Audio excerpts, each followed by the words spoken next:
with part 2 of the Potomac treasure box for the month of February 2026. It was called Garden Love, and it to me just spoke bead embroidery project. And so there were some bead embroidery things in the box, but as if you guys know me at all, I like to do my own thing. And so this is where I am. If you missed the first video, I'll definitely put a link to that in the description box. So tap more under the video title, and then you always have to hit more a second time. It depends on your device, but my boxes are pretty full. So you can catch up with how I got to this point in the project by going back and watching that one. These projects are extremely creative and extremely relaxing, and it is my passion. I love to do them, but they do take time. And I find like when the weather's cold and severe, it's the perfect day to dive into a project like this. So I love doing them, but it does make for long videos to really show you all the steps. And I generally will have one of these projects going and kind of work on it a little bit at a time over a week or 2 weeks, you know. So you can maybe watch the video that way too if you're making along with me. So I have some 2mm cup chain here, and I'm going to make my first like curve through my piece and then continue with my beading. And so what I did is poke my needle up through the back, and there are little bridges on the cup chain, so you can either like push it together or pull it out. And I have just tacked my thread like coming up beside my peyote and going over the little cup chain bridge and going down, and I have it tacked down. And once you do that, then you can pull on it and kind of see what you want to do. So I was already playing with this, and you know, I had drawn some lines on my backing here, but what I'm going to do is tack this down, and you can also use glue if you want to, but I have a lot of beading to do, so I'm going to continue with needle and thread. But I'm going to tack this down like that, and then I'm going to come over here like this and work my way around, and that's going to be like my first wave. So that's what I'm going to do. I'm just going to continue with where I am. I'm on the back side of my piece, so I want to poke my needle up. You can do every single thread bridge if you want to, or you can do like every other one, you know, just so that you feel secure. I'm also pulling mine out, so I am stretching out my thread bridges, but you can, you know, push it together, tack it and push it if you want to. I like to see a little bit of space in between the crystals on the cup chain. So I'm just going to poke my needle up just right next to my bezel, and, you know, pull it through, of course, not wrapped around the entire piece. And just, you know, pull this around my frame just like that. Whoops, well, I can't hold on to it. I'm on the edge and there's not a lot to hold on to, but I'm just going to bring my thread over the little bridge on the cup chain and go back down through my backing. I'm right on the edge here, you know, which is what I wanted. And I'll show you how this is going to be finished. I'm going to create another edge.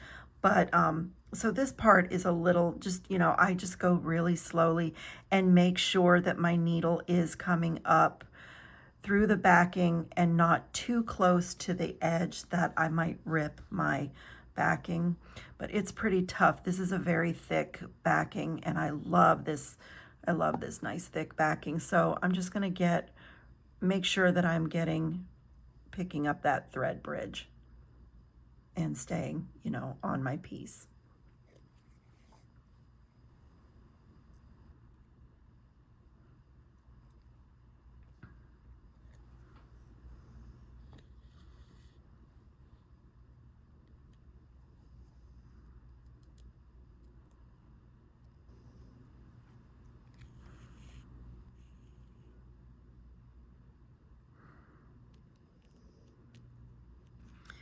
Okay, I'm going to use these pink seed beads from the Potomac Beads Azuki mix from a few months ago.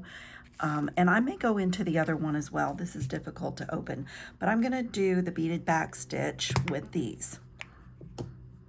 So I'm gonna dump some of these out here. Let me make a little space. I cut off my cup chain and I'm just coming up so that I'm on the front of my piece again. And I'm gonna pick up like 6 beads at a time. You can do 2 at a time, 1 at a time. I'm gonna do 6, that's a good number. 3, 4, 5, 6, and this is just that beaded back stitch, the same thing that we did when we started this, when we put the fire polish in. I'm just going to lay those around where I'm going and put my needle back down in front of the first one. And I'm going to go back 3 beads and come up in between the first 3 that I had on and the second 3 and pull that through and then advance my needle through those 3. You can do less, you can do 2 at a time if you want to, but since I'm planning to put more rows of beads, they will support the rows here that are tacked down. And give that a little tug, and there we go. And I'm going to continue like that, picking up 6 beads or so. I may adjust that when I get into other areas, but I did choose 11-0. Let me just show you. Let me get some on the needle here and I'll show you. I chose the 11-0 because that fits right in there, and I want to go up around and it fits through here and around there, and then I'm going to do a little fill in here.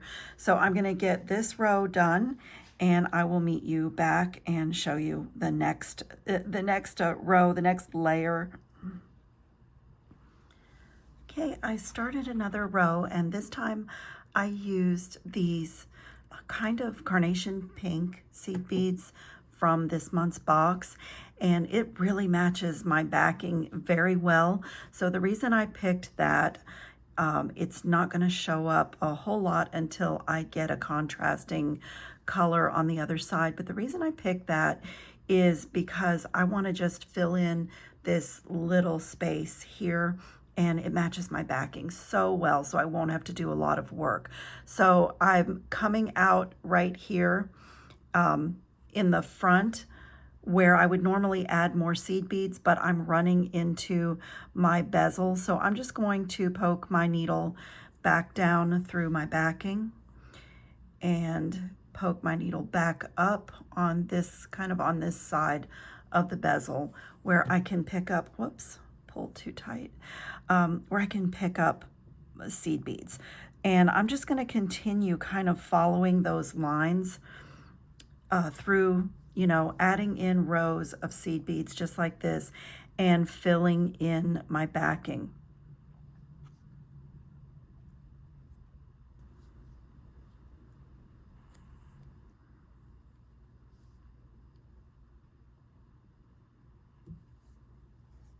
Okay, so now I'm just going to come up on this side of my bezel there and continue that row.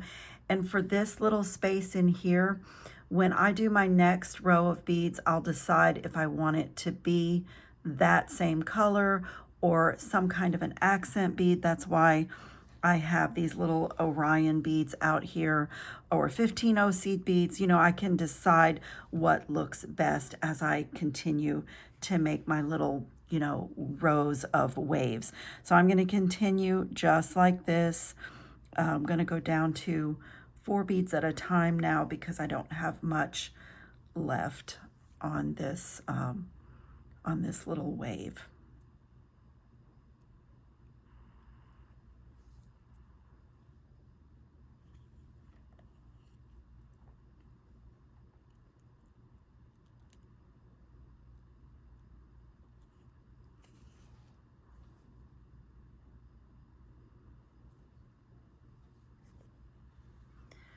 Okay, so I added one more little section of the larger French wire, And I'm going to do a little bit more up here. And then while I was here with my needle, I'm creating this little section of texture.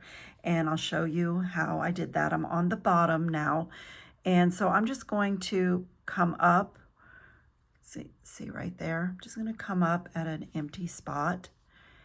And I'm going to pick up one of my gold twisted bugle beads and 3 of these 15-0 seed beads to make a little picot on the tip. And then I'm just going to bring that down to my little section of texture here, and then skip over those 3 beads, put my needle through the bugle bead and back down through the backing. And when I pull tight, those 3 beads make this little picot on the end. And then I'm going to come back up again from the backing, right about there. And then I'm going to pick up one of my demi rounds and let that drop down and just go back down through my backing on the kind of the opposite side, just a little bit away. And when I pull that, it makes the demi round, or this little tiny donut. It's maybe my favorite seed bead, but it makes the little donut kind of sit on its side like that. So when you look down into this textured area, you have that pretty little gold base.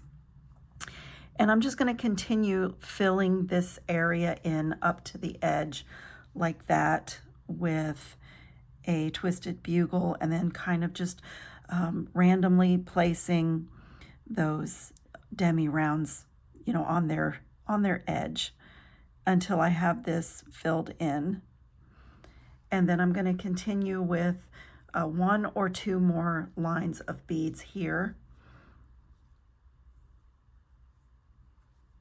Just skip those 3 and go back down through.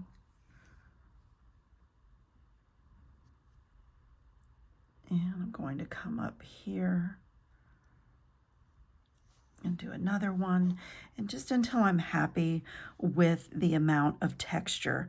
I have so many highs and lows, you know, so many different thicknesses. There's nothing flat or boring on this piece, and I thought, let me create even more texture, just an unexpected little maybe it is that garden love, because it does kind of look a little bit like fantasy grass or something that might be growing in a garden.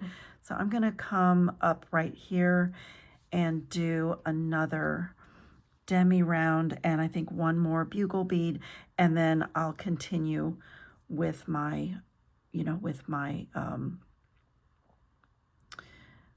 rows of beads. So I did dump out another color of seed bead. I tied off my little textural section, and I'm going to get my needle over here and come up in between my last bezel and my rows, and I'm going to do a row of purple here.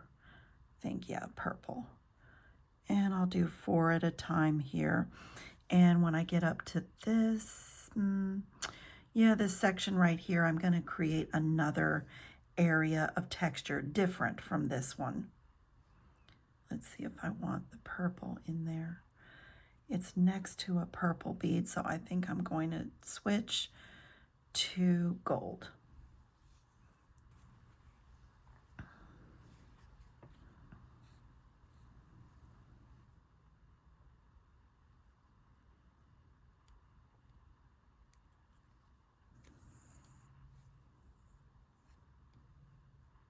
Okay, there's my little row for that one.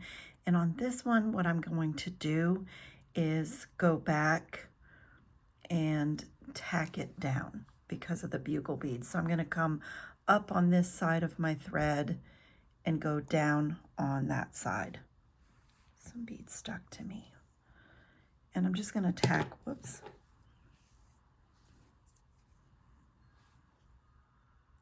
I'm just going to tack this row down like that. Just come up in between my last row and this row and go over the same way we do the cup chain.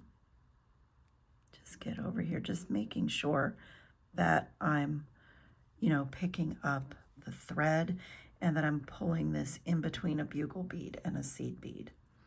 And so that's snuggled in there really nicely. And now I'm going to come back up here and create another little area of texture. And I think this time I'm going to do that with some of the 8-0 Miyuki seed beads that were in the box. I'm going to pick up a seed bead and then let's see what color I want. Maybe a pink for contrast. And then I'm just going to go back down through the 8-0 and let that 11-0 be my stopper bead.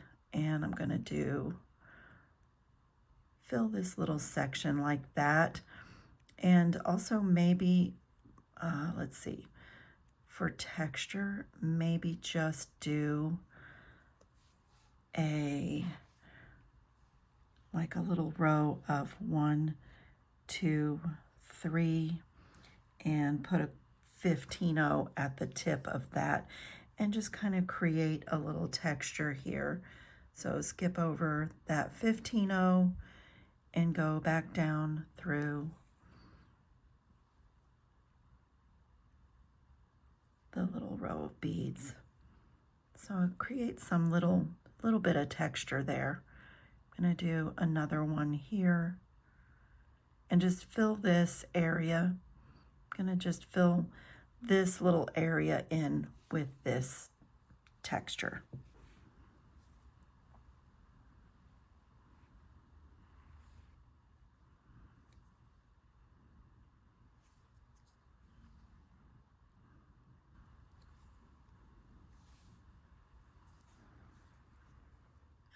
Okay, my little texture is done, and I'm going to come up right here at the end of the texture section and do a row of the purple 11-0 seed beads here, just right down to my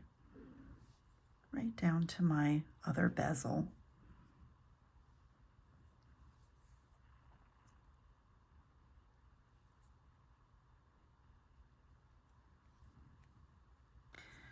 Okay, so I finished this row and I've decided to change direction. And so I did a row this way and I'm going to do a row until I get up there. And my next row here is going to be a little tiny section of French wire. So I'm just going to pop that in there like I have been and just go through my backing and pull that little French wire into place right there. And then I'm going to come up over here. One bugle bead will fit here. You can very easily do just one space at a time. Yep, the one bugle bead fits there just nicely. And you can do one bead at a time is what I meant to say. As you get to these other spaces, no, it's a little bit too long. The last little bit is really just filling in and finding what fits. And sometimes I will even put an Orion bead like that, and that is absolutely perfect. So what I'm going to do is poke down through and come up right in the very middle of that space and put my Orion bead on and choose a bead for the center. And I think since I did the pink over here, I'll just use another pink one just to keep this side cohesive. And just skip over that pink bead and go back down through my Orion bead and just pull that pretty tight into place. And then I'm going to reinforce this just because it's right on the edge. So I'm going to come up again and go through that little stopper seed bead and go back down through again. Just pull that nice and tight. I want this seed bead to be sitting like that. Give that a tug. And now I'm just going to jump over here to this little space And I want to just pop a gold seed bead in here. I'm going to use one of my 3mm Aztec golds. Just going to pop that right in there. Just add one bead, just like that. And now I'm going to jump over here and be coming out right here. And this is where I'm going to start going my rows this way. So let me get my marker back in here, just so you can see. I'm going to start doing my rows like this. And I'm going to try to fit 3 of my really, maybe my pink ones, maybe the purple, I'm not sure yet, but 3 of the super duos to make a little motif in the corner. I'll do the pink ones.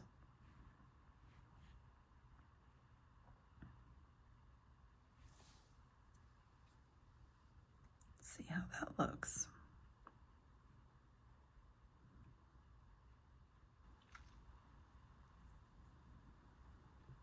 Oh, yeah, another little piece of cup chain is just perfect there. So I'm gonna get my needle over here and just get over that thread bridge as best I can. Not thread bridge. Sorry, I'm concentrating so much. The little bridge of the cup chain. Just gonna tack down that first little stone, get my thread in there, pull that tight, and then I'm just gonna tack down this tiny little row of cup chain.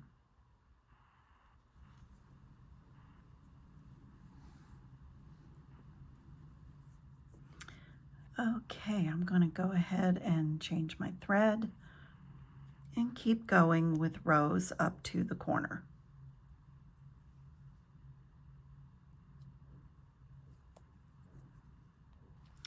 Okay, I put one of my 3mm beads in that corner, and I'm going to come up on the right side of that bead, and then I'm going to pick up 3 of my pink super duos and bring those down and just lay them in here like so, and put my needle back on the other side of the 3mm gold.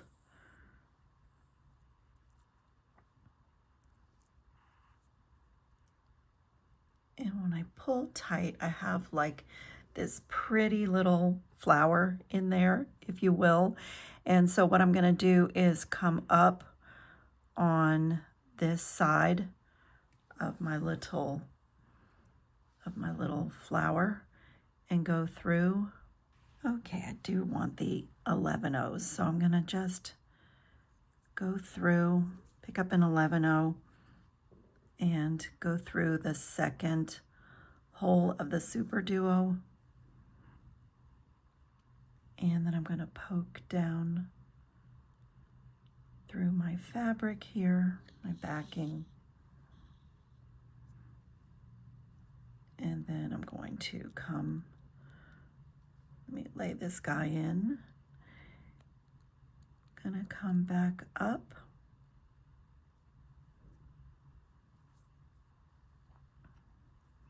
And come back up on the other side of that 11O and run my needle through that again to tack it down. I'm gonna go through the 11O and just go down through my backing material right there. And then do the same thing with another 11O for this side of my little fleur-de-lis. Come up right here,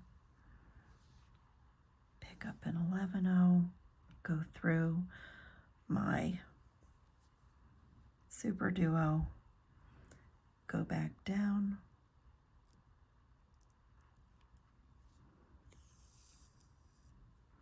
And then I'm going to come up on this side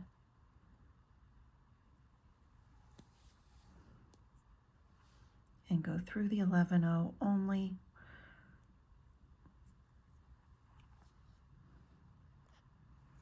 And then back down through my backing. And then I want to really reinforce this, so I'm going to come up down here where the base of my little flower is and go through all 3 super duos, the first hole.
Okay, for the most part, my bead work is done.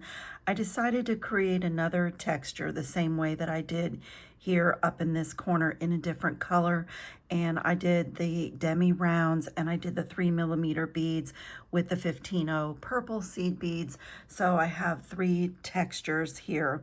And I'm like, now that I could back off of my piece, I'm looking right here, and I think I want to come in with an Orion bead, like right here where this texture starts, and just put it on top of everything. And I decided that I do need a little something here, and it's going to be this little tiny bow. But before I adhere it, actually it's so small, I can adhere it first, and I am going to put my Permalac anti-tarnish coating over that little bow. I'm gonna also do my button. I think that's the only thing that will tarnish, but I'm just gonna glue this down. I could try to loop my, loop my thread over it, but it's so small. I think that it will look better if I just put a little dot of glue. So I'm just gonna put a little glue like right here in this little open space and pick up my bow.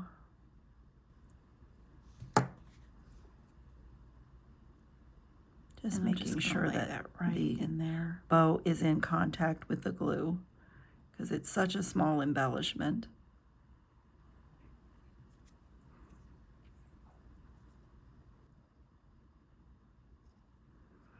Isn't that the sweetest little detail? I just love it. Okay, I'll be careful with that because E6000 takes about 30 minutes to really set up and then overnight to dry. And then I have to address my 2 buttonholes here, and I was going to do some little spikes coming out of it with the bugle beads. I have tied off, and I'm just going to get over here to that button. Just kind of run my needle under some things on the back. But I don't know now if I'm just going to do a loop. I'm not sure now. So let me just get over here. It'd be better really if I tied my thread off and just started a new thread. But I am going to put glue all over the back of this to put my my ultra suede backing on it and my final edge stitching then, so I'm not too worried about getting this little embellishment in here. Just want to make sure I don't disturb that little bow. Okay, so I'm just going to poke up through to my buttonholes, and here's where you can experiment a little bit. Like I said, I was planning to do some spiky little things coming out of it, but I think that now I'm just going to do a little seed bead loop, maybe 2 and a purple and 2 15-ohs, using 15-ohs. And before I commit, you know, I can look at it and see if that's enough of an embellishment for me. Is it busy enough? Is it what I wanted to see? And let me just take a second and look at that. Yeah, that's it's sweet. And since I have all this texture, I think it's going to work just fine. So I'm going to go back down through and pull that little embellishment into place. And I have to say, I'm totally in love with this piece. And so now I'm going to poke up right here, because I did decide that there was something about that angle that didn't thrill me. So I'm going to do the same thing here that I did here with a pink seed bead, and it kind of matches my textural section. So I'm going to pick up one of those light pink Azukis and go back down through my Orion bead, and I'm going to tack it like on this side. Come up right here in between my French wire and that row, and do another Orion bead and another pink 11-0.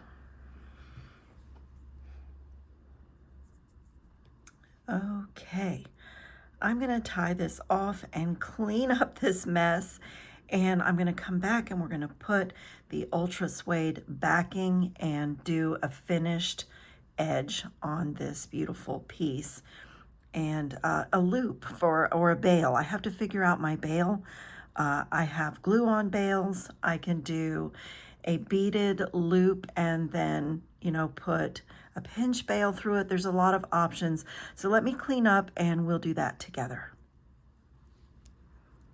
So with a Permalac anti-tarnish coating, it is my favorite product. When I have anything that might tarnish, I just brush it right on. I'm actually going to do this button, even though it's tiara cast, and get a good coat on my French wire here that's sewn down. And I'm also going to get this little bow, because it's just a little fashion accessory. And I had a little French wire here, can brush it on that. Bugle beads should be okay. There's a little French wire there, a little French wire here. It's just an amazing product. So just that quick. It dries in just a few minutes, and by the time, more than by the time I clean up, it will be dry. Okay, I cleaned up my mat a little bit, and I took a little break because I actually worked on this pretty much all day yesterday. And you know, it's a little more difficult to do these types of projects where there are several steps and be filming it. You have to pause, you know, like, so I took a little break last night, and also thought about how I want to finish this. So I am going to do an edge with the 80 Miyuki seed beads that came in the box. And the pink ones that are here, what I decided to do is to make some very large loops at the top out of the pink seed beads. And I'm going to play with making a chain that can slide through those large loops, but I want to be able to take that off and just put a plain gold chain through this pendant as well. So let me show you this one. this one, I know some of you are waiting on a tutorial for this, and I will do one. I just don't like to repeat my work, so I'm gonna do another version of this, and it is coming. But I have this really long chain that I like, just a simple gold chain when I'm wearing a really busy pendant. But what I really wanted to show you on this is the edge, because this is an 11-0 seed bead edge. And if you notice, the seed beads are laying on their side. That's called a clean edge. And on this one, I'm going to do the brick stitch edge. So it's going to be with these larger seed beads. But when you look at it, instead of seeing the side of the seed beads like you do here, you're going to be looking at the holes. And what that does, you can actually do that as your base for other things because the holes are upward, so your needle can come out and go back in. Or you can just use it as a texture in your piece. But since I do want to create some loops out the top of this piece, I'm going to do it that way. I thought this dragon vein agate was absolutely stunning with my piece.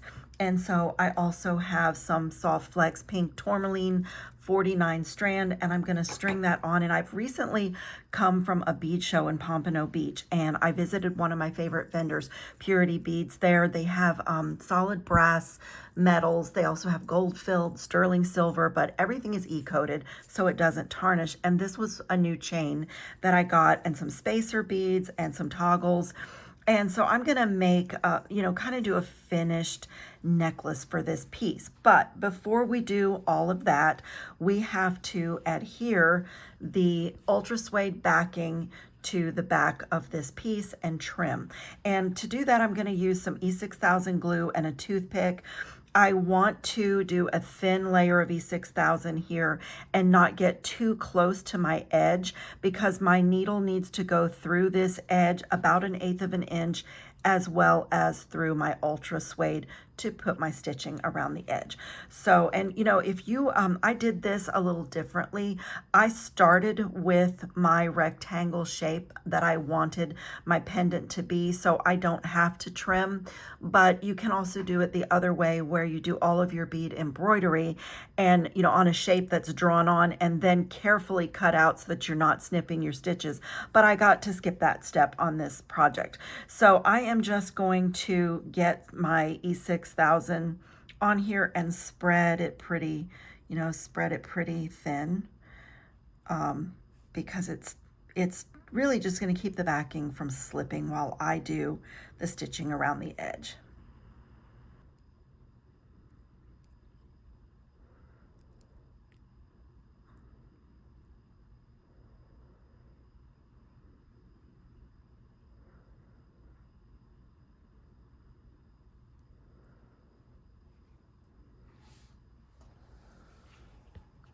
Okay, and I'm just going to lay I'll lay it down. It's a little bit easier to lay it down this way. And just kind of center that, and I'm just going to just press it evenly. I have a lot of stuff on this pendant, so just get my fingers in there and just press it evenly, and I'll lay it down and just make sure everything's flat and smooth. Okay, and now you do need a really, really sharp pair of scissors, and it would really be best to let this dry. It's not 100% necessary, but it is good if you can let it dry. But I'm going to hold it between my fingers, and I'm just going to trim around, just using my pendant shape as my guideline for trimming.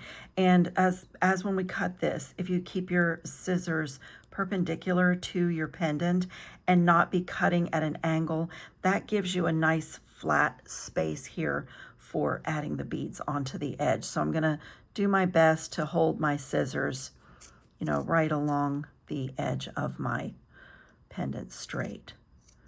In other words, not an angled cut. Okay. Look at that. Whoop, I have a little.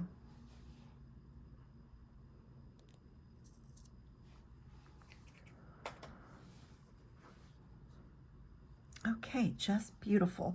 So I have threaded my needle with a different thread, like a little bit more neutral color. Let me show it to you. I can also link this. I think this is just as good as the 1G from Toho. This is called KO, and it's a little bit less expensive. It's also a nylon beading thread, so you can still melt a ball on the end. And this one's just really neutral because I don't want to see too much of my thread, since my beads are going to be sitting up this way on my backing. And I'm just going to start in the middle, go through my ultra suede backing and my backing that I did my embroidery on, about 1/8 of an inch in. These are non-fray, and you can tug on it a little bit. And I don't want it to be too deep, and I didn't leave myself very much space because I'm funny about seeing the backing. But I did such a great job matching my colors. If I were using white here, I would have taken a pink permanent marker and like colored that in before I did this. So this is going to be really pretty, but I'm just going to pull this through, and I'm going to leave a really long tail because I want to be able to put a needle on this tail at the end. And I'm going to pick up one bead, and it's helpful to drop it down and hold it on the edge the way that you will be seeing it. So I'm going to pull it so that it's over here, and then I'm going to go back through my backing and come back out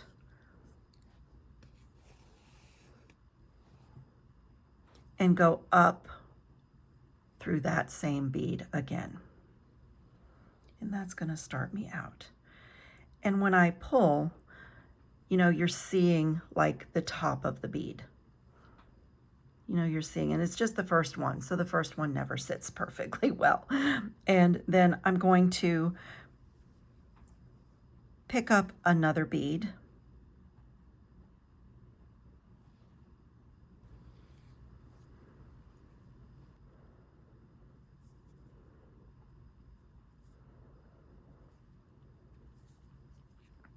So it looks like that.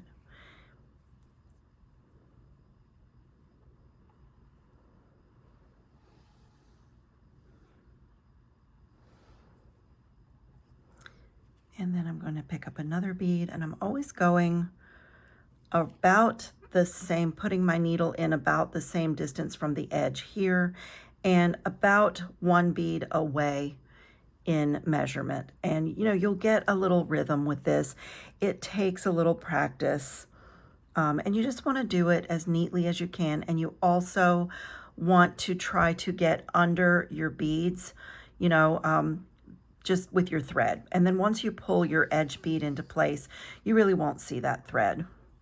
So I'm just going to get that bead sitting up there and go back up, get that tail thread out of the way, and go back up through the bead I just added. And I'm going to continue all the way around like that. And these kind of support, give it a little tug, but this kind of supports each other as you build your edge. They kind of rest against each other and support each other. So I'm going to pick up another bead, and again, about one bead away. And if it's helpful to go through the backing, you can, like to go from the back so that you see where you're putting your needle. You can do it either way. It will sit the same whether you go front to back or back to front. And I'm just going to go up through that bead and just give a little tug so you can see that I'm going to have this really pretty row. I'm going to pick up another bead and go through and just try to get under my beadwork on the front.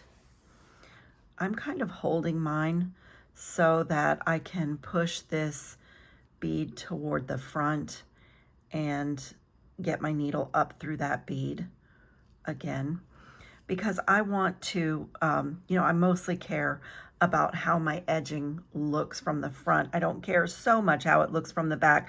I do want these stitches to be kind of uniform, but I mostly care about the front. So I'm going to continue like this all the way around, picking up a bead, going about one bead away, putting my needle through my backing and my ultra suede. Set that bead on the front into place the way you want it. Put your needle back up through the bead. Give it a little tug straight up. And if you know brick stitch, then this starts to resemble the first row of brick stitch, which is one of the names for it, why we call it that. But I'm going to continue like that, and then you see why. Here I have my holes of my beads facing up. So if I want to add another embellishment, I can come up from each bead and do like a little lace edge or a picot edge. And as I showed you on this piece, these beads are setting on the piece sideways, so you don't see the holes. So those are the two most common edges.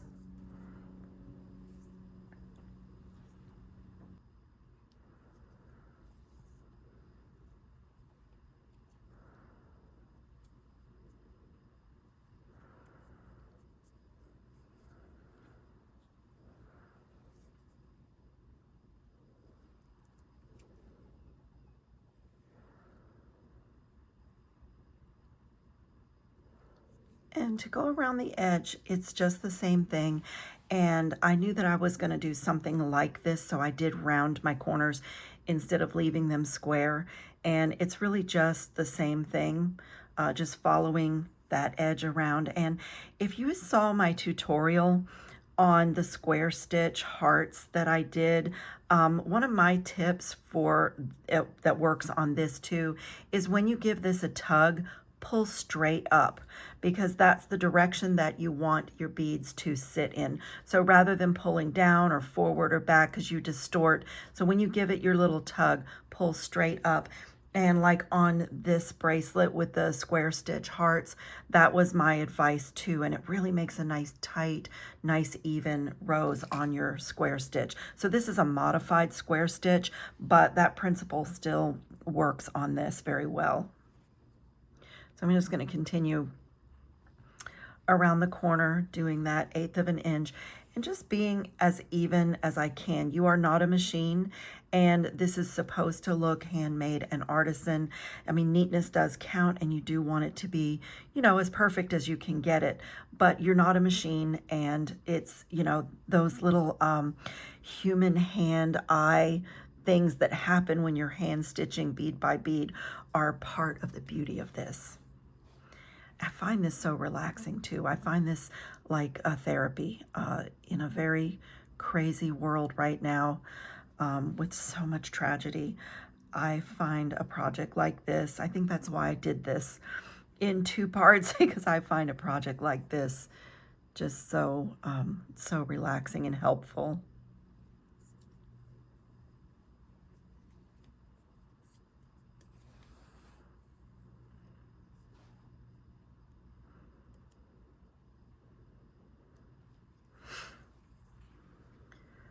Okay, I've come back around. I was able to fit one more bead in there, and I want to go up through it the same way that I've done every other bead around. And now I just want to connect it to my first bead so that my edging is continuous. So I am going to, I'm going to go down through that first bead, and then I'm just going to push it into place and go through my backing.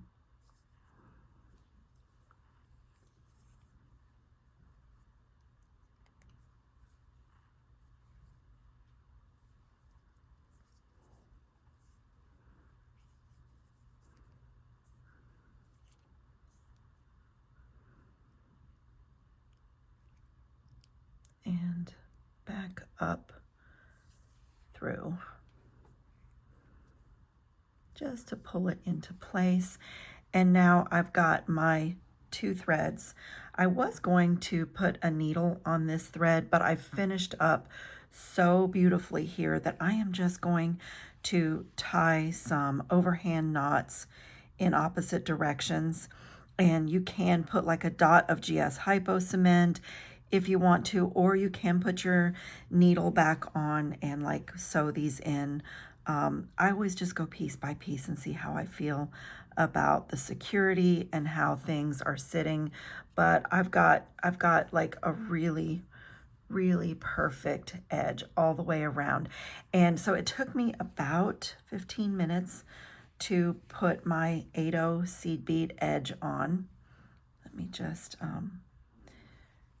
get a knot in here and get my thread burner, thread zap. So as I was sitting here thinking and looking at, you know, my project, I am, you know, still designing in my head, and I was thinking I have this beautiful edge here. If I wanted to do some gemstone fringe from the bottom of this, or do I want to use this up here, you know, with my loops? I am like, it's so pretty. It's all so pretty. Like every direction that I might want to go is so pretty that it's really hard to decide. So let me just think for a minute if I even want to do fringe. Let me just show you, like this is one where even though I had my beads laying on their side, I still went between the two layers and added some beads and put some fringe on this one. And I could do some bugle bead fringe, like, you know, use some of the bugle beads that are in the piece and dangle the dragon agate from it. It's so pretty. I initially had thought no fringe on this. It's so beautiful. Like, it's just so beautiful. And that's the thing. You can keep going if you want to on these. They're all so over the top and gorgeous. Maybe I will do this one without fringe and continue with my original design. So I do need to rethread my needle, and I'm going to come out, like work my way coming out of the top, and I'm going to make loops, pretty large seed bead loops, maybe 5 of them. I want it to be really dramatic. 3 pinks and 11/0 gold, 3 pinks and 11/0 gold. It could be random. I just want to add some gold in here because I want to do, I want the loops to be clustered and be dramatic.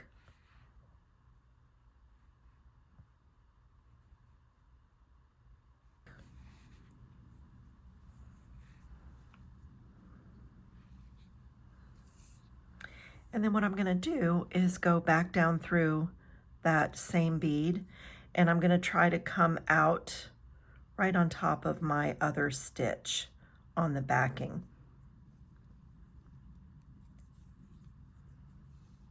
And that's my first loop. And let me just check and make sure that I can do what I want to do. Yeah, that's gonna work.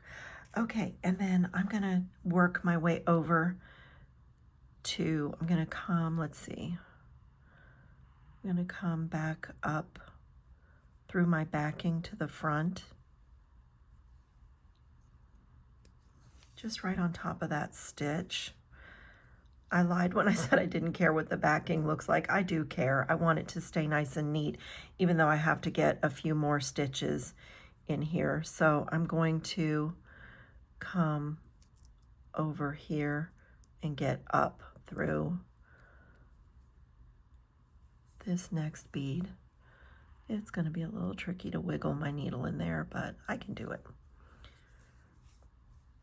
So as I said, I'm going to start with 3, but I'm thinking I want more than that. I want it to be a dramatic cluster of loops at the top. So I'm going to do the same thing again, 3 a gold, 3 a gold, get the same length.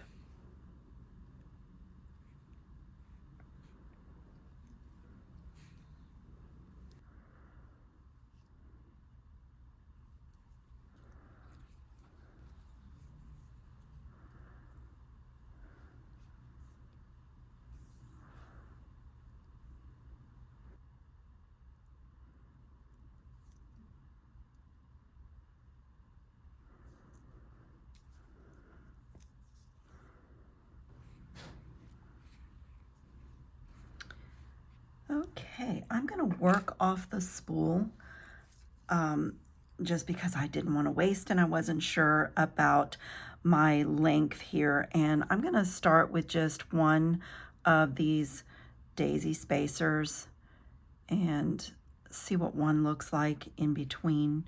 Just a really simple stringing.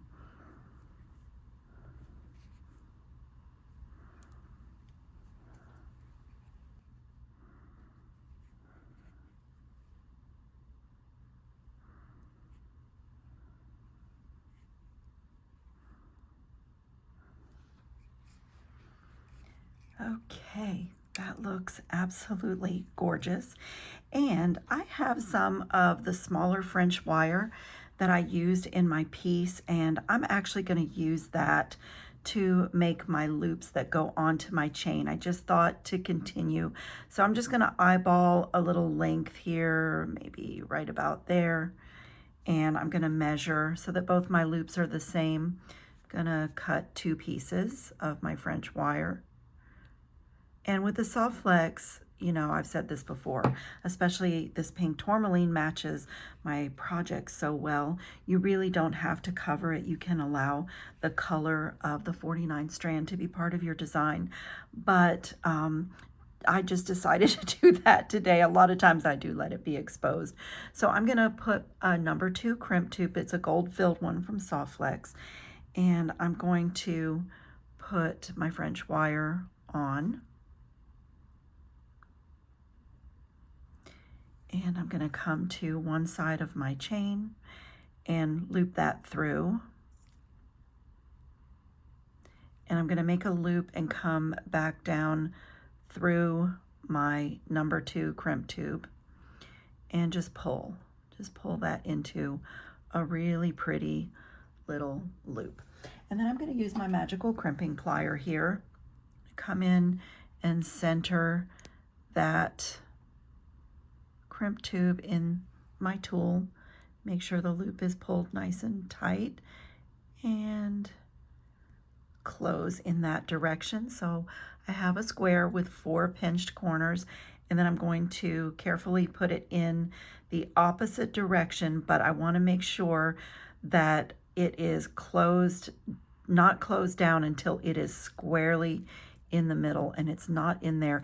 You'll get a feel for this if you're struggling with this tool. Like I'm not closing down because I can feel that it's not in the middle of that single divot.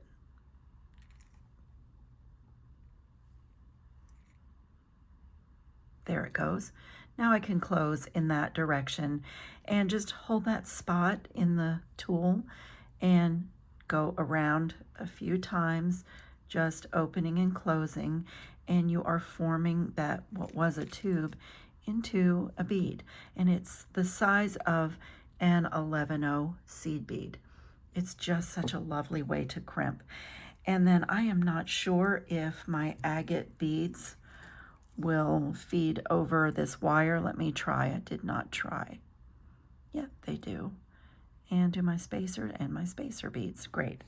I love it when my wire tucks into a couple of beads. And then I can come to this end now and cut my wire. Just worked off the spool. I don't do that very much. And I didn't cut my chain. This is just one length of chain. And same thing on this end. I'm going to put my crimp tube and then my measured out piece of French wire on and make that loop back down through the crimp tube and a couple of beads. This is very small French wire, so my it's going inside the crimp tube. So I just have to get the loop in there, prevent it from doing that. Oh, I almost forgot. Before I make the loop to put it, I am crimping directly onto my chain. A lot of times I will do this with a jump ring, but I am crimping this time directly onto my chain.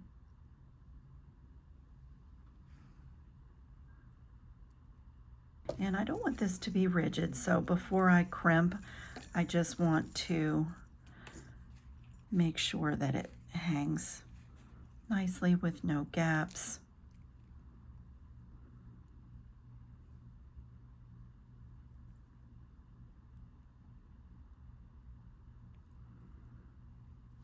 And I'm going to do the same thing on this side. Just fit that tube squarely in the middle of the divot. This side is always a little more difficult.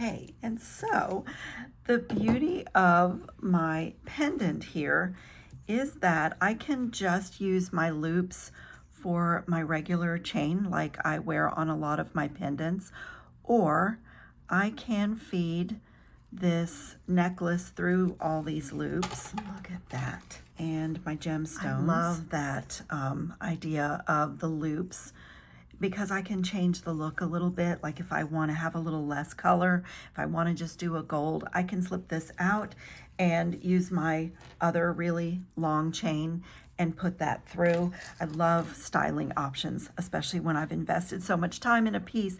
And this is not the only way. Of course, you can do a bail that you just glue to the back and have a glue-on bail. You can do a little ladder stitch bail, a peyote stitch bail.